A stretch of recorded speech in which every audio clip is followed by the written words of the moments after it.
राजा और गरीब की कहानी। बहुत समय पहले की बात है। एक छोटे से गांव में एक राजा और एक गरीब व्यक्ति रहते थे। राजा महल में आराम से जीवन बिता रहा था, जबकि गरीब अपनी पत्नी और बच्चों के साथ गरीबी में जी रहा था। गरीब आदमी का नाम रामू था और वह दिन रात मेहनत करता था, लेकिन फिर भी उसे 2 जून की रोटी मुश्किल से मिलती थी। एक दिन राजा ने सोचा कि वह अपने राज्य की यात्रा करेगा और देखेगा कि उसके लोग किस तरह का जीवन जी रहे हैं।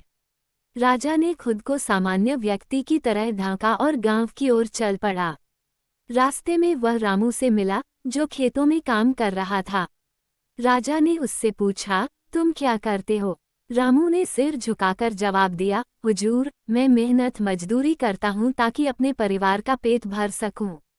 राजा ने रामू से पूछा, क्या तुम खुश हो? रामू ने बिना हिचकिचाए कहा, हुजूर, मैं खुश हूँ क्योंकि मेरे पास जो कुछ भी है वही मेरे लिए काफ़ी है। मेरे परिवार के साथ रहने से मुझे सुख मिलता है। राजा ने इस जवाब को सुना और हैरान रह गया। उसे लगा कि वह तो कभी भी संतुष्ट नहीं हो पाता, जबकि यह गरीब आदमी जो हर दिन कठिनाई झेलता है, वो खुश है। राजा ने रामू से पूछा, तुमने कभी सोचा है कि अगर तुम्हारे पास सब कुछ हो तो तुम क्या करोगे?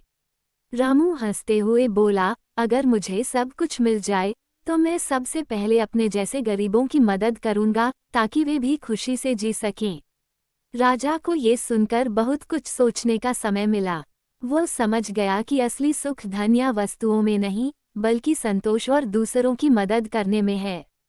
राजा ने रामू से विदा ली और महल लौटकर उसने अपने राज्य में सुधार लाने का फैसला किया।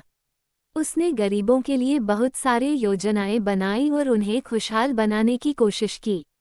इस कहानी से यह शिक्षा मिलती है कि सच्चा सुख धन दौलत में नहीं, बल्कि संतोष और दूसरों की मदद करने में है।